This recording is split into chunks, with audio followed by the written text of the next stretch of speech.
ஆண்டவர் உங்களோடு இருப்பாராக. உம் ஆன்மாவோடும் இருப்பாராக. புனித லூக்கா எழுதிய தூய நற்செய்தியிலிருந்து வாசகம். ஆண்டவரே மாட்சி உமக்கே. அதிகாரம் 1, இறைவார்த்தைகள் 26 முதல் 38 முடிய. அக்காலத்தில் 6ஆம் மாதத்தில் கபிரியேல் என்னும் வானதூதரை கடவுள் கலிலேயாவில் உள்ள நாசரத்து என்னும் ஊரில் இருந்த ஒரு கன்னியிடம் அனுப்பினார். அவர் தாவீது குடும்பத்தினராகிய யோசேப்பு என்னும் பெயருடைய ஒருவருக்கு மனம் ஒப்பந்தமானவர். அவர் பெயர் மரியா. வானதூதர் மரியாவுக்கு தோன்றி, அருள் நிறைந்தவரே வாழ்க, ஆண்டவர் உம்மோடு இருக்கின்றார் என்றார். இவ்வார்த்தைகளை கேட்டு மரியா கலங்கி இந்த வாழ்த்து எத்தகையதோ என்று எண்ணிக்கொண்டிருந்தார். வானதூதர் அவரை பார்த்து, மரியா, அஞ்ச வேண்டாம், கடவுளின் அருளை கண்டடைந்துள்ளீர். இதோ கருவுற்று ஒரு மகனை பெறுவீர், அவருக்கு இயேசு என்னும் பெயரிடுவீர். அவர் பெரியவராயிருப்பார், உன்னத கடவுளின் மகன் எனப்படுவார். அவருடைய தந்தை தாவீதின் அரியணையை ஆண்டவராகிய கடவுள் அவருக்கு அளிப்பார். அவர் யாக்கோபின் குடும்பத்தின் மீது என்றென்றும் ஆட்சி செலுத்துவார். அவருடைய ஆட்சிக்கு முடிவே இராது என்றார். அதற்கு மரியா வானதூதரிடம், இது எப்படி நிகழும்? நான் கன்னி ஆயிற்றே என்றார். வானதூதர் அவரிடம், தூய ஆவி உன்மீது வரும், உன்னத கடவுளின் வல்லமை உன்மேல் நிழலிடும். ஆதலால் உம்மிடம் பிறக்கப் போகும் குழந்தை தூயது, அக்குழந்தை இறைமகன் எனப்படும். உம் உறவினராகிய எலிசபெத்தும் தம் முதிர்ந்த வயதில் ஒரு மகனை கருத்தரித்திருக்கிறார். கருவுற இயலாதவர் என்று சொல்லப்பட்ட அவருக்கு இது 6ஆம் மாதம், ஏனெனில் கடவுளால் இயலாதது ஒன்றுமில்லை என்றார். பின்னர் மரியா, நான் ஆண்டவரின் அடிமை, உம் சொற்படியே எனக்கு நிகழட்டும் என்றார். அப்பொழுது வானதூதர் அவரை விட்டு அகன்றார். ஆண்டவரின் அருள்வாக்கு. கிறிஸ்துவே உமக்கு புகழ். இறையேசுவிலே பிரியமான பிள்ளைகளே, இன்னைக்கு முழுசு ஆண்டவருடைய வருகைக்காக நாம் தயாரித்தோம். ஓகேவா? ஃபைன். ஆனால் இப்போ மரியாளுக்கு ஆண்டவர் இயேசுவினுடைய பிறப்பை அறிவிக்கிற ஒரு நிகழ்வை நாம் இந்த நாளிலே விழாவாக கொண்டாடுகிறோம். கடவுளுடைய முன்னறிப்பு. The incarnation was the first miracle that God ever performed. Incarnation, அவர் கடவுளின் மனிதரானார் என்பதுதான் உலகத்திலே நடந்த அதிசயங்களே மிகப்பெரிய ஒரு அதிசயம் இல்லையா? இன்னைக்கு எத்தனை அதிசயம்லாம் சொல்கிறான்ல, அதெல்லாம் அவருக்கு முன்னாடி ஒன்றும் கிடையாது. முதல் அதிசயமே கடவுளின் மகன் மனிதனாக இந்த உலகத்தில் பிறந்தது. ஓகே, இதை ஒரு அதிசயம் நடக்கணும், ஒரு அற்புதம் நடக்கணும்னா 2 காரியங்கள் ரொம்ப முக்கியம். ஒன்று நம்பிக்கை, 2வது பேஷன்ஸ், பொறுமை, நிதானம், தாட்சி. இது 3 நம்ம கிட்ட இல்லாத ஒரு குணம். எந்த வீட்டில் பொறுமையா பேசுறாங்க ஹஸ்பண்ட் ஒய்ஃப்? நான் 2 பேரும் பேசிக்குவாங்க. ஒரு தாட்சி இல்லை, ஒரு பொறுமை இல்லை, ஒரு நிதானம். ஏதோ எதிரிகள் பேசுற மாதிரியே பேசிக்கிறாங்க. இதுல யாராவது ஒரு ஆள் ஓகேன்னு சொன்னா அங்க ஒரு அமைதி வரும், இயேசுநாதர் பிறப்பார். எத்தனை ஒய்ஃப் கணவன் சொல்றத அப்படியே நான் நிதானமா பொறுமையா தாட்சியா கேட்பேன். ஃபாதர் சொல்லு பார்க்கலாம். ஒரு ஆள் சரிங்க செஞ்சிடுவோம், பண்ணிடுவோம். அம்மாவுக்கும் கிடையாது, புருஷனுக்கும் கிடையாது, பெத்து வச்சிருக்கிற அதுக்கு சுத்தமா இருக்காது. ஏதாவது ஒரு பையன் பொறுமையா பேசுறானா, அம்மா எங்கடா என்ன, அவன் போய் சேர்ந்துட்டான், அவ்வளவுதான். எல்லாம் ஒரு புருஷன்காரன் கேட்கிறாரு மனைவி கிட்ட, காலையில் ஏதோ சின்ன சண்டை, அம்மா என்னம்மா குழம்பு வச்சிருக்கிற? விஷம். என்னது விஷம்? ரசம் இல்லைம்மா, விஷம். அதுக்கு அவங்கள கோபம், நிதானம் இல்லை, பொறுமை இல்லை. காலைல சண்டை போட்டு போனான்ல, நைட்டுக்கு என்னம்மா செஞ்சு வச்சிருக்கிறேன்னு கேட்குறான்னு. இல்லைக்கு சாம்பார் தாங்க, வாங்க சாப்பிடலாம் சொல்லி முடிச்சிடலாம்ல. கதை முடிஞ்சு போச்சு, சண்டை முடிஞ்சு போச்சுல்ல. நீங்கெல்லாம் இப்போ நினைக்கிறீங்க நீ செஞ்சு பாரு கல்யாணம் அப்போ தெரியும். ஆக ஆக கேட்குறான். உடனே இது விஷம் அப்படின்னு அவனும் நிதானமாக மனைவிக்கு நீயே சாப்பிட்டு படுத்துக்கோ, உன் கதையை நீ முடிச்சுக்கோன்னு சொல்லிட்டு போயிட்டான். ஆக நிதானம், பொறுமை இதெல்லாம் ஸ்பிரிச்சுவல் வேல்யூஸ், இதெல்லாம் ஆன்மீக குணங்கள். இதெல்லாம் வர்றது ரொம்ப கஷ்டம். அது அந்த அந்த குணத்துக்கு பிறந்தவர் தான் இயேசு. அவ்வளோதான். ஒரு பள்ளம் இருந்தால் தானே தண்ணி வரும். ஒரு பள்ளம் உங்கள் வீட்டில் ஏன் தண்ணி வருது? ஏன்னா நீ ஏரியில் வீடு கட்டி வச்சிருக்கிற. ஏரியாவில் வீடு கட்டுனா ஏரிக்குள்ளக்கு வீடு கட்டிக்கிட்டு தண்ணி வருது. தண்ணி வருதுன்னா பள்ளத்தை நோக்கி தான் தண்ணீர் வரும். இது நேச்சுரல். அப்படிதான் வெள்ளம் வருது. மேடான பகுதிக்கு வெள்ளம் போதா? ஏன் உங்க வீட்டுக்கு வெள்ளம் வருது? உடனே கவர்மெண்ட் சரியில்லை, அவன் திறந்து உள்ள இவன் திறந்து உள்ள, இவன் கட்டிக்கிறது ஏரிக்குள்ள, அவன் சரியில்லைன்னு சொல்லினுக்கிறான். இப்படி ஒருத்தர் மேல சொல்லிக்கிட்டே போய்கிட்டே இருக்க. நிதானம் கிடையாது, பொறுமை கிடையாது, அமைதி கிடையாது, தாட்சி கிடையாது. அந்த தாட்சியா மரியாள், இதோ ஆண்டவரின் அடிமை, உமது சித்த பிரகாரம் எனக்காக. வாசிக்கிறது ரொம்ப ஈஸி. போஸ்கா ஃபாதர், இதோ ஆண்டவருடைய அடிமை உமது வார்த்தையின்படி எனக்காக. இது கிறிஸ்துவின் நற்செய்தி. நீங்க கிறிஸ்துவே உமக்கு புகழ். ஓடிடு, விட்டு. இது எவ்வளவு பெரிய வார்த்தை! இதனுடைய ஆழம் என்ன? இதனுடைய கருத்து என்ன? ஒரு வாலிப பிள்ளைக்கு இவ்வளவு பொறுமையா? ஒரு 13 வயசு சின்ன குழந்தைக்கு இவ்வளவு நிதானமா? அதுவும் கணவனே இல்லை, குழந்தை பிறக்கும். இப்படி உங்ககிட்ட யாராவது பேசினா உனக்கு பொறுமை இருக்கும்னு நினைக்கிற? அதுவும் 60 வயசு 70 வயசு கேள்வியா இருந்தா என்ன ஆயிருக்கும்? அது கையில இருக்கும், குச்சி எடுத்து அடிச்சிருக்கும்.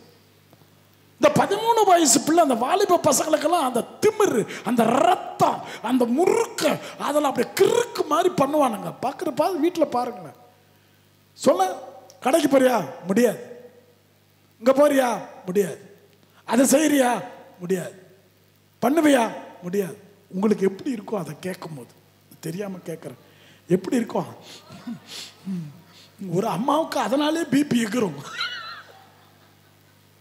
அதனாலே பிபி ஏறி உட்காந்துக்கிறோம். அது கடவுளுடைய பிபியை மாதா குறைக்கிறாங்க பாரு. கடவுளின் டென்ஷனையே அமைதியாக்கியவள் மரியாள். நீ எதுக்கு டென்ஷன் பண்ற? உன் பிள்ளைய நான் பெத்து கொடுக்குறேன். கடவுளுக்கு கருணை காட்டியவள் மரியாள். நான் அடிக்கடி சொல்லுவேன், ஆண்டவர் நீ பைபிளில் பேசினாருன்னு நம்ம இடத்துல வாசிக்கிறோம் இல்லையா? எல்லார்கிட்டையும் பேசிட்டு வருவார். அப்ரகாம் கிட்ட பேசுவார், யாக்கோபு கிட்ட பேசுவார், ஈசா கிட்ட, மோசே கிட்ட பேசுவார், எல்லா இறை வாக்கினர்கிட்ட பேசுவார். இப்படி பேசின கடவுள் ஏன் மாதாவை பார்த்து பேசல? எவ்வளோ முக்கியமான விஷயம். இந்த விஷயத்தை ஒரு தூதரை அனுப்பி சொல்லலாமா? நானா இருந்தா சொல்ல மாட்டேன், நான் கடவுளா இருந்தா. என் பிள்ளைய பெத்தெடுக்க நான் தானே நேரா போய் பேசணும். நான் எதுக்கு இன்னொரு ஆளை அனுப்பணும்? கடவுளே மரியாளின் குணத்தை கண்டு மயங்கி போனார். மாதாவை பார்க்க கடவுள் அப்படியே மயக்கத்தில் இருந்ததுனால சந்திக்க முடியாமல் போன. நான் போல, அவன் பெரிய ஆளு, நான் போக மாட்டேன், நீ போ அப்படின்னு போனதனால் கடவுளுக்கே கருணை காட்டியவள் மரியாள். வேற எதுவுமே கிடையாது. நீங்க சிம்பிளா சொல்லாதீங்க, மாதாவை வணக்கம் சொல்லணும், வணக்கம் சொல்லணும், வணக்கணும். வணங்கு, தப்பே கிடையாது. கடவுளையே பெற்றவள் அவள், கடவுளையே பெற்றவள் மரியாள். எனக்கு புரியல, ஏன் மாதாவுக்கு வணக்கம் மட்டும் சொல்லணும், ஸ்தோத்திரம் சொல்லணும், ஏன் வணங்கக்கூடாது தெரியல. ஆக அவ்வளவு அவ்வளவு பெரிய பவர் மாதா. கடவுளுக்கே கருணை. நீ எதுக்கு டென்ஷன் ஆகிற? இதுக்கு எதுக்கு அருள மரியாதை வாழ்க கர்த்தருமுடனே பெண்களுக்குள் ஆசீர்வதிக்கப்பட்ட? எதுக்கு இந்த மாதிரி கவிதை எல்லாம்? இந்த மாதிரி கவிதை எல்லாம் எங்க? மாதா அதை பத்தி கண்டுக்கவே இல்லை. பார்த்தா 13 வயசு பிள்ளைய பார்த்து, நீ அழகா இருக்கிற, நீ நல்லா இருக்கிற, உன் நடம் நல்லா இருக்கு, உன் முகம் நல்லா இருக்குன்னா அந்த லூஸ் என்ன பண்ணும்? என்ன பண்ணும்? உங்களை 13 வயசுல யாரும் சொல்லியிருக்க மாட்டாங்க, பார்க்குற மாதிரி இல்லை விடு. இப்போ இருக்கிற பசங்களை பார்த்து சொன்னால் எப்படி இருக்கும்? நீ ரொம்ப அழகா இருக்க அப்படின்னா என்ன சொல்லும் அந்த பிள்ளை? சொல்லும், சீக்கிரம் நான் பிரசங்கத்தை முடிக்கணும். என்ன பண்ணோம்? இது வெக்கத்தை பாரு, எல்லாம் ரிட்டையர்ட் ஹவுஸ்லேருந்து வந்துட்டு இதில் வேற வெக்கத்தை போங்க. என்னென்னமோ பண்ணோம். ஆக்சுவலி அது நல்லாவே இருக்காது. இந்த பையன் வேணும்னே சொல்லுவான். அதான் ஆணின் வார்த்தைக்கு மயங்காத பெண்களே கிடையாது. எல்லாம் அவுட்டு. நீ எவ்வளோ பெரிய ஆளாக இருந்தாலும் அவன் சாதாரண மெக்கானிக் உன்னை கவுத்து போட்டு போயிடுவான். அவ்வளோதான். ஏன்னா அந்த வார்த்தைக்கு மயங்குறது. மாதா மயங்கலையே, இங்கே மயக்கமே இல்லையே மாதா. இதனை பெரிய படித்த அறிவாளியா, ஐஏஎஸ் கலெக்டரா, டாக்டரா, சாதாரண பொம்பளை பிள்ளை, கோயிலில் வளர்ந்த பிள்ளை. அந்த வார்த்தையை அப்படியே தடுத்து நிறுத்துகிறார். அதுக்கு ஒரு ஹெவினஸ் கொடுக்கவே இல்லை, அதுக்கு ஒரு வெயிட் கொடுக்கவே இல்லை. அருள்மிக பெற்றபல்ல அதை பற்றில இது எங்கடமாக்கும். எவ்வளவு நிதானம் பார், எவ்வளவு பொறுமை பார். முடியாது, என்னால் பண்ண முடியாது. நான் எங்கள் அப்பா அம்மாவை கேட்கணும். இதில் வேற மாதாவுக்கு என்னென்ன முடிஞ்சு போச்சு? ஐயோ, நிச்சயத்தாம்பலம் நிச்சயம் ஆயிடுச்சு. எல்லாம் என்கேஜ்மெண்ட் நடந்துச்சா? இதில் நான் பாதி பேருக்கு நடக்காத மாதிரியே தெரியுது. எல்லாருக்கும் நடந்துச்சா நிச்சயதார்த்தம்? இதில் இல்லை. நீங்கள் எதுக்கு வெக்கப்படுறீங்கன்னு நான் தெரியாமல் கேட்குறேன். அதான் நிச்சயதார்த்தம் முடிஞ்ச ஒரு பிள்ளை புருஷனை கேட்கணுமா வேணாவா? புருஷனை ஆக போறாரு, சூசியப்பரை போய் கேட்கணும்ல. சரி, பெத்தவங்கிட்ட போய் டிஸ்கஸ் பண்ணல, பண்ணலையே மாதா. அந்த ரிஸ்கே எடுக்கல, நேரம் அடிச்சா ஓகே.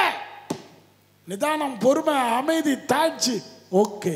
அதை பற்றி யாருக்கிட்டையும் பேசவும் இல்லை. அந்த நம்பிக்கை கடவுளால் ஆகாதது ஒன்றுமில்லை. ஃபர்ஸ்ட் அவளுடைய தாட்சி, இரண்டாவது நம்பிக்கை. ஆக இது ரெண்டும் ஜெபத்தில் ரொம்ப முக்கியம். நீங்கெல்லாம் கடவுளுக்கு கட்டளை போடுறீங்க. என்னன்னு? இது கொடுக்குறியா, அது கொடு, அதை கொடு, அப்படி கொடு. நீ யாரு? உனக்கு என்னத்துக்கு தரணும்? நான் தெரியாம தான் கேட்குறேன். நீ என்ன பெரிய லாடா? அவ்வளோ தாட்சியா உனக்கு? அவ்வளோ பொறுமையா? நீ அவ்வளோ பெரிய ஆளா? நீ கேட்டவொன்னே கொடுத்துடணுமா? கேட்கறத பாறான் கடவுள். அதுவா ஜெபம்? அதை கொடு, இதை கொடு, கொடு கொடு கொடு கொடு கொடு கொடு கொடு கொடு கொடு கொடு கொடு கொடு கொடு. ஆமென். அதையும் ஆண்டவர் பொறுமையாக கேட்டுக்கிட்டு தாங்கிறார். இது எதுக்கு கேட்குதுன்னே தெரியல. இதை கொடுத்தா இவன் செத்து போயிடுமே அப்படின்னு அவர் நினைக்கிறாரு. நீ அதை கொடு. அந்த பொண்ணு வேணான்னு சொல்லின்னு பொறுமையாக்குறாரு ஆண்டவர். நீ அந்த பொண்ணு தான் எங்கள் வீட்டுக்கு மருமகளா வரணும்னு கேட்டுக்கிட்டு இருந்தா அவர் என்ன பண்ணுவார்? நீ மழை வரணுன்ற, நீ மழை வரக்கூடாதுன்ற. இந்த கடவுள் என்னமா செய்வார்? இப்போ மழையை வர வைப்பாரா, வர வைக்க மாட்டாரா? சொல்லுங்க பாப்போம். இந்த விவசாயி மழை வேணும்னு கேட்குறான். அங்கே ஊரில் ஒரு கச்சேரி வைக்க போகிறவன் மழை வரக்கூடாதுன்னு அந்த ஊரில் ஒரு கச்சேரி வைக்கிறேன், பகல் நேரத்தில் சாயந்தரம் ஜெப கூட்டாட்டை வைக்கிறேன், அதனால் மழை வரக்கூடாது ஆண்டவரேன்னு சொல்கிறான். இவன் பயிர் பச்செல்லாம் செத்து போது மழை வேணும்னுன்றான். இப்போ கடவுளை என்ன பண்ண சொல்கிறீங்க? சொல்லுங்க. பெட்ஷீட்டு போட்டு மறைக்க சொல்றியா? இந்த சைடு மழை கொடுத்துட்டு இந்த சைடு முடி. இது என்ன ஜெபங்கள்? சரியில்லை மக்கள். அதனால தான் நம்ம கேட்கறது கிடைக்காது. ரொம்ப கேட்காத. ஒன்ன கேளு, ஒன்ன கேளு. ஒரு புருஷனை கேளு, 2 பிள்ளை கேளு, ஒரு வீடு கேளு. ஒரு வீடு கொடுத்தோன்னே பொண்ணுக்கும் கொடுத்தாக்கா நல்லா இருக்கும். என்னடா இது? இவர் யார் ஆசையத்தான் நிறைவேற்றுவார்? கொஞ்சம் அர்த்தங்கள் இருக்கணும், அதிலே திருத்தங்கள் இருக்கணும். புரியுதா? நம்ம ஜெபம் பண்ணும் போது மாதா கற்றுக் கொடுக்குறாங்க பாரு எப்படி ஜெபம் பண்ண. எதையுமே கேட்கல. இவ்வளோ பெரிய விஷயத்தை நான் செய்ய போறேன், ஏதாவது கேட்குறாங்களா? என்ன கேட்குறாங்க? அவங்களுக்கு என்ன கேட்குறாங்க? ஐயோ ஆண்டவர், அது நடக்கிற வரைக்கும் என்ன நல்லா பாதுகாத்துங்க, அந்த குழந்தை பெற்றெடுக்கிறவரே என்ன காப்பாத்துங்க, அந்த குழந்தைக்கு ஒன்றும் ஆகும். ஒன்றுமே கேட்கலையே அந்த பிள்ளை, அப்ராணியாக நிற்குது. இந்த மாதாவை பார்த்து ஒரு தடவை கை தட்டுங்களா. நீ பெரிய ஆளுமா, நீ பெரிய ஆள், முன்னாடி வரவே முடியாது. எவ்வளவு நிதானம், எதையுமே கேட்காம அவர் சொன்னதுக்கெல்லாம் ஆமாம் போட்டதுனால இன்னைக்கு விண்ணக மன்னக அரசி. நம்ம அவர் சொல்றதுக்கெல்லாம் ஆமாம் போடுறதே கிடையாது இல்லையா? அதனால தான் ஆகவே தாட்சியோடு ஜெபியுங்கள், நம்பிக்கையோடு ஜெபியுங்கள், சரித்திரத்தில் இடம் பிடிப்பீர்கள். அதை தான் மரியாள் என்று சொல்லி கொடுக்கிறார். தாட்சியாக இருக்கட்டும் உங்க ஜெபம். ஆண்டவரே உங்களுக்கு தெரியாதா? நீங்க பார்த்து எனக்கு கொடுங்க. எனக்கு என்ன தேவைன்னு உங்களுக்கு தெரியாதா? அவரே சொல்லி கொடுத்துட்டாரு. 3 வேளை உணவு கொடு, அப்புறம் எதிரிகளை மன்னிக்கணும். எங்க மன்னிக்கிற நீ? அதில் வேற விண்ணகத்தில் இருக்கிற எங்கள் பிதாவே ஜபம் இல்லை, அதில் ஆண்டவரை போற்றிட்டு இப்படி திருப்பிக்கிட்டு என்ன கேட்கணும்? எங்கள் அன்றாட உணவு. அப்பதான் சத்தம் வருது, அது வரைக்கும் சத்தம் வராது. அன்றாட உணவை எங்களுக்கு சரவணா பவன்லேருந்து தாரம். அப்ப அதுக்கப்புறம் குற்றங்களை மன்னிப்பது போல நானும் மன்னிக்கணும். அது செய்யறியா? இல்லை, அன்றாட உணவு தான். ஆக பிரியமான பிள்ளைகளே, நம்ம ஜெபத்தில் there is no quality, quantity is there. Quantity நிறைய கேட்கணும், நிறைய வாங்கிக்கணும். குவாலிட்டியை எதிர்பார்க்கிற அந்த குவாலிட்டிக்கு பேர் தான் தாழ்ச்சி. அந்த நம்பிக்கையை வளர்த்துக்கொள்ள மரியாளிடம் வரம் வேண்டி ஜெபிப்போம். ஆமென்.